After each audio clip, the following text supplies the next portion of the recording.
जय श्री कल की। ओम नमो भगवते वासुदेवाय। टाइम इस प्रकार का इस समय चल रहा है, हर कोई डरा हुआ है, ना जाने कब कहाँ कौन सा टेररिस्ट अटैक हो जाए। दिल्ली के बाद जम्मू में अब हाई अलर्ट घोषित कर दिया गया है 48 घंटों के लिए, और जम्मू स्टेशन पर चप्पे चप्पे पर सुरक्षा एजेंसियां, पुलिस खोजबीन कर रही हैं, तलाशी ली जा रही है हर चीज़ की। देखा जा रहा है कि कहीं कोई बम या कोई विस्फोटक पदार्थ छिपा कर तो नहीं रखा गया। दरअसल इनपुट मिले हैं हमारी इंटेलिजेंस टीम को, सुरक्षा एजेंसियों को, कि दिल्ली के बाद अगला निशाना जम्मू कश्मीर हो सकता है। आतंकियों के निशाने पर कई जगह हमारे देश में, जैसे कि अस्पताल, धार्मिक स्थल जिनमें मंदिर भी हैं, मस्जिद भी हैं, गिरजाघर भी हैं। इसके अलावा जो भी क्राउडेड प्लेस है, मार्केट का या फिर मॉल, सिनेमा घर, जहाँ पर भी पब्लिक ज़्यादातर इकट्ठी होती है, ऐसे भीड़ भाड़ वाले इलाके आज आतंकियों के निशाने पर हैं। तो क्या जम्मू में हो सकता है फिर से एक बार बड़ा ब्लास्ट? क्योंकि अभी रिसेंटली श्रीनगर में हुआ वो ब्लास्ट, जिसे कहा गया कि विस्फोटक पदार्थ की चूँकि जांच चल रही थी, निरीक्षण, उस समय ये हुआ है। अंदर की बात बिल्कुल बाहर नहीं आई कि वास्तव में क्या हुआ, लेकिन मौतें भी हुई, घायल भी लोग बहुत ज़्यादा हुए। फिर से एक बार चूँकि हाई अलर्ट पर जम्मू आ गया है, इसका अर्थ ये है कि जो भी आतंकियों की नज़र और जो प्लानिंग चल रही है जिस जगह को लेकर, आगे या पीछे, वहाँ पर वो खतरनाक कुछ न कुछ करने वाले हैं। इस बार आतंकी केवल बॉम्ब ब्लास्ट या मानव बम के रूप में नहीं काम कर रहे हैं, बल्कि इस बार फिदाइन हमला, बॉम्ब ब्लास्ट के अलावा उनकी अलग टेक्नोलॉजी चल रही है। और वो टेक्नोलॉजी अब हमारे इंटेलिजेंस टीम, सुरक्षा एजेंसियां उसकी जांच कर रही हैं, क्योंकि उनको भी पता चल गया है कि वो किस टेक्नोलॉजी का इस्तेमाल करने वाले हैं। दरअसल इज़राइल ने जो 2023 में इस्तेमाल किया था अटैक करने के लिए, सेम वही तरीका युद्ध का अब ये आतंकवादी अपने लिए कर रहे हैं। यानी रॉकेट से या तो ड्रोन से ये हमला कर सकते हैं, और ये बहुत भीषण हमला होगा, जिसमें 1-2 नहीं, 10-15 नहीं, बहुत सारे लोगों की जानें जा सकती है। दरअसल ड्रोन को ये लेते हैं, उसमें अंदर ये हेरा फेरी करते हैं, टेक्नोलॉजी अलग से वो सेटअप करते हैं, और इस प्रकार कि जहाँ पर ये ड्रोन जाकर गिरे वहाँ पर कईयों की मौत नहीं, बल्कि हज़ारों में ये मौतें हों, और तहलका ऐसा मचे कि उनके हैंडलर जो पार्क में बैठे हुए हैं उन्हें शाबाशी दें। इन्हें अपनी चिंता नहीं है कि ये जेल में जाएंगे, क्योंकि जो आतंकी जेल में गए हैं उनके चेहरे पर शिकन नहीं कि उन्होंने क्या गलत किया। उनके वकीलों का कहना है कि आतंकवादियों के चेहरे पर ज़रा सा भी पछतावा नहीं कि उन्होंने गलत कार्य किया है देश को दहलाने के लिए।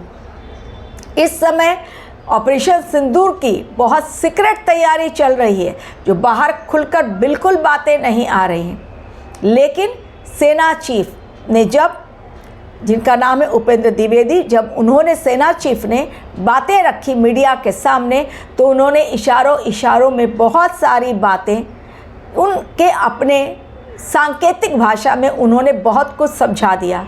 उन्होंने ये कह दिया कि ये युद्ध स्टार्ट हुआ तो कितने दिन, कितने सप्ताह और कितने महीने चलेंगे या कितने वर्ष, ये तो कहा नहीं जा सकता। लेकिन इस बार का युद्ध होगा भयंकर, कारण तैयारी इस बार पाकिस्तान को ख़त्म करने की है। उनका इतिहास, भूगोल पूरी तरह से मिटा देने के लिए हम तैयार बैठे हैं। तो सामने वाले पर हमला करने के पहले हमें अपनी सुरक्षा पूरी तरह से निश्चित कर लेनी है, ताकि हमारे देश में यदि वो कोई हमला करते हैं तो उसे बहुत ज़्यादा नुकसान ना हो। यानी तैयारी की बात उन्होंने खुद ही अपने मुंह से बतला दी कि ऑपरेशन सिंदूर के लिए, जो कि अभी स्थगित है, ख़त्म नहीं हुआ है, तैयारी हम अपने स्तर पर कर रहे हैं। कभी भी ये शुरू हो सकता है, ऐसा नहीं है कि आज या कल या परसों शुरू होगा, लेकिन जब भी ये शुरू होगा वो काफ़ी खतरनाक होगा, और ये जल्दी रुकने वाला नहीं है। पिछली बार की तरह जैसे पिछली बार रुक गया था। तो सीक्रेट प्लानिंग के तहत सेना हमारी तैयार है, केवल ओके का इंतज़ार है। बस प्रधानमंत्री ओके करें और हमारी सेना अच्छी तरह से बम बरसाए, रॉकेट से हमला करे, मिसाइल्स छोड़े, ब्रह्मोस के द्वारा तो इनका जो हाल होगा वो कोई नहीं जान सकता। त्रिशूल हमारा तैयार है, लेकिन हमारे देश में जो छिपे बैठे हैं मानव बम, जो विस्फोटक पदार्थ, यदि वो पकड़ा नहीं जा रहा है तो हमारे देश पर भी बड़ा खतरा मंडरा रहा है। और इतना बड़ा खतरा मंडरा रहा है जिसमें भीषण नरसंहार की तैयारी जो देश के दुश्मनों ने की है वो अपने आप में बेहद भयंकर है, विनाशकारी है, प्रलयकारी है।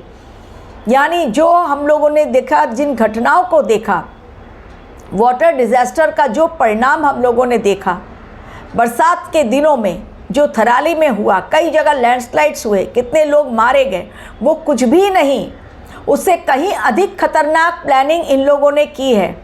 रात को 11 से 2 बजे तक इनकी प्लानिंग चलती थी, क्योंकि अल फलाह यूनिवर्सिटी से जो चीज़ें बरामद हुई, जब उनको डिकोड किया जा रहा है, कोड वर्ड में वो बातें करते थे, जब उन्हें डिकोड किया जा रहा है तब पता चल रहा है कि ये दिन में डॉक्टर बने रहते थे, मरीज़ों का इलाज करते थे, और रात को बिल्कुल दानव के वेश में आकर, आतंकवादी के वेश में आकर अपने चर्चा चलाते थे कि अगला दिन कहाँ पर क्या बम ब्लास्ट करना है, कहाँ पर कितने लोगों को मारना है, और हमारे पास कितनी बड़ी तैयारी हो चुकी है। और ये टाइम इन लोगों का 11 से 2 तक था। यानी जैसे जैसे जांच का दायरा आगे बढ़ रहा है, वैसे वैसे खुलासे ऐसे हो रहे हैं कि हम लोगों के रोंगटे खड़े हो जाएं कि ये किस प्रकार के और कितने खतरनाक लोग, पता भी नहीं चला कब हमारे देश में आकर बैठ गए। यहीं पर ये अपना डॉक्टरी भी करते रहे, मरीज़ों का इलाज भी करते रहे, लेकिन वास्तव में वो केवल दिखावा मात्र था, क्योंकि जो असली डॉक्टर हैं वो हैं कहाँ। अल फलाह से काफ़ी सारे डॉक्टर्स नदारत, अब जो पेशेंट जा रहे हैं वो कह रहे हैं ओपीडी में तो डॉक्टर ही नहीं मिल रहे हैं। जो डॉक्टर पहले मिलते थे और भीड़ लगी रहती थी, अब मरीज कह रहे हैं वहाँ सन्नाटा पसर गया है। कारण क्या? उन्हें डर है कि अब वो अगर जेल के अंदर गए तो उनकी बहुत कुटाई और धुलाई होने वाली है, और अगर आरोप सिद्ध हो गए तो सीधा फांसी का फंदा। इसलिए चूँकि बचने का और कोई रास्ता नहीं तो अंडरग्राउंड हो जाओ। लेकिन आखिर वो गए कहाँ? अगला जो उनका ब्लास्ट का था वो दिल्ली के बाद जम्मू। ये पता चली जैसे ही बात, हमारी सुरक्षा एजेंसियां अलर्ट पर, 48 घंटे का हाई अलर्ट दे दिया गया और तुरंत पहुंच गई जम्मू पर। चप्पे चप्पे पर नज़र, रेलवे स्टेशन हो, बस स्टैंड हो, एयरपोर्ट हो, हर जगह जांच पड़ताल की जा रही है कि कहाँ कोई विस्फोटक पदार्थ, किस प्रकार इनकी तैयारी। ये दूसरों को देखते हैं और सीखते हैं वहाँ से कि किस प्रकार हमें अटैक करना है।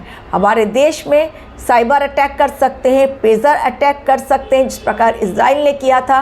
ये ड्रोन के द्वारा हमले कर सकते थे, क्योंकि इनकी जो प्लानिंग है वो डिकोड हुई है।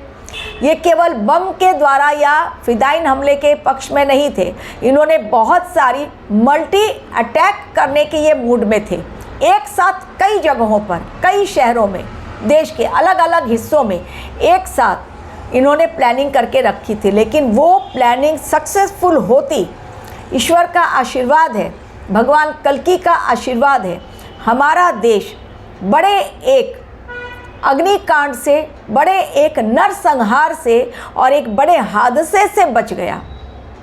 लेकिन अगर ये लापरवाही थोड़ी सी भी जो आज सुरक्षा एजेंसियों ने की, तभी तो दिल्ली में ब्लास्ट हुआ। अगर वो पहले ही अलर्ट रहते तो शायद ये ब्लास्ट नहीं होता। यानी हमारे देश में बैठकर आतंकियों ने रची साजिश और किसी को कानों कान खबर नहीं। Thank you very much for watching.